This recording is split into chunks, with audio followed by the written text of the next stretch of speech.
আল্লাহ তাআলার নবী ঈসা আলাইহিস সালাতু ওয়াস সালাম তার সঙ্গে করে একজন সঙ্গী নিয়ে গেল।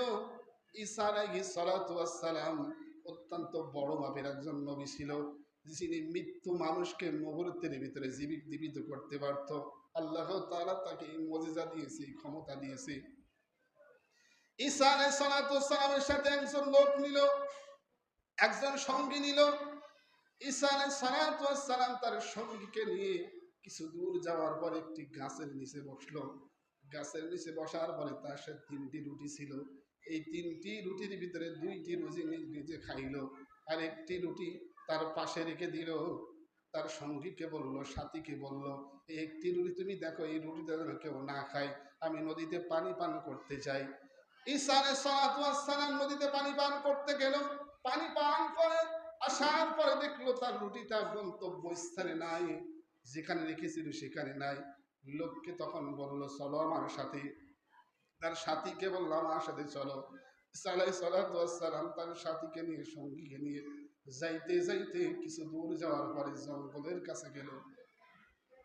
জঙ্গলের কাছে যাওয়ার পরে দেখলো সেখানে 3টা হরিণ। একটি হরিণকে ইশারা করলো, ইশারা করার সাথে সাথে একটি হরিণ তার কাছে আসলো। ওই হরিণের বাচ্চাটাকে জবাই করলো, জবাই করার পরে সেটাকে ভুনা করলো। ভুনা করার পরে 2 জনে মিলে খাইলো। খাওয়ার পরে হাড্ডিটা এক জায়গায় রাখলো। আল্লাহ তাআলাকে বলল, যে আল্লাহ আমাকে তোমাকে এত সুন্দরভাবে হরিণের মাংস খাওয়াইলো, ওই আল্লাহর কসম করে বলতেছি, রুটিটা কে নিয়েছে তুই বলো। বলতেছে, আমি রুটি নিই নাই, আমি জানি না। ঈসা আলাইহিস সালাতু ওয়াস সালাম তখন হরিণকে বলল, তাড়াতাড়ি আল্লাহর হুকুমে জীবিত হয়ে যাও। হরিণের বাচ্চাটা তখন সাথে সাথে জীবিত হয়ে তার মায়ের কাছে দৌড় দিয়ে মায়ের দুধ পান করা শুরু করলো। বলেন সুবহানাল্লাহ। এটা হইতেছে নবীদের মুজিজা। ঈসা আলাইহিস সালাতু ওয়াস সালাম তার সঙ্গীকে নিয়ে, সাথীকে নিয়ে আবার হাঁটতেছে। হাঁটতে হাঁটতে একটি নদীর কিনারে গেল।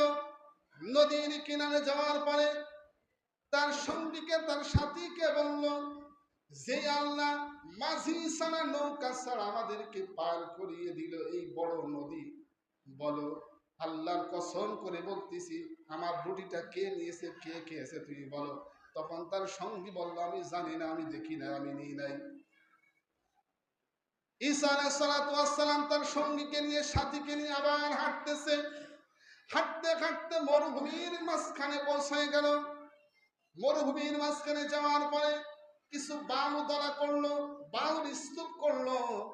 এই বালিকে বললো, বালি আল্লাহর হুকুমে তাড়াতাড়ি স্বর্ণ হয়ে যাও।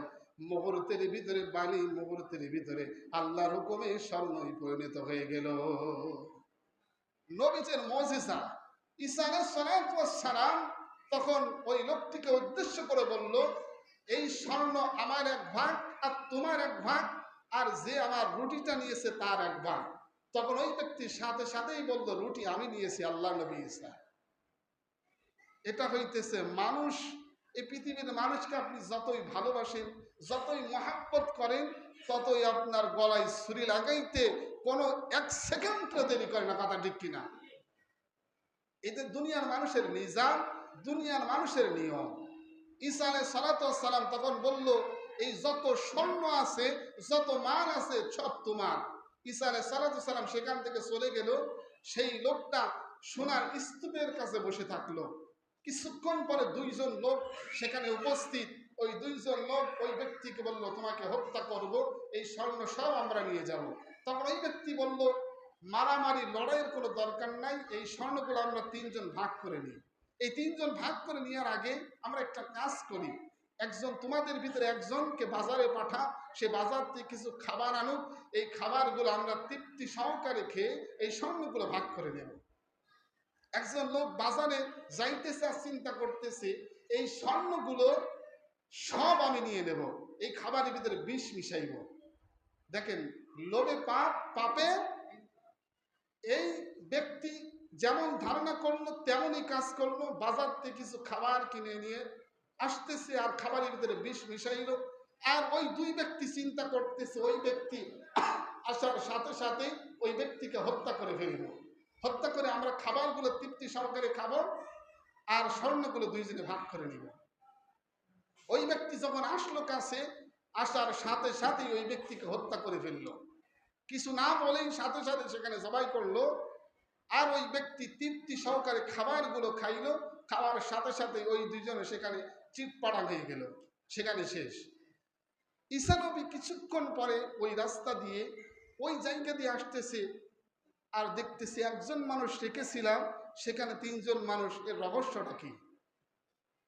ঈসা নবী দুনিয়ার মানুষদেরকে ডাক দিয়ে বলে, দুনিয়ার মানুষ, এই যে অর্থ সম্পদ দেখো, অর্থ সম্পদের জায়গায় অর্থ সম্পদ আছে, দুনিয়াতে মানুষ নাই।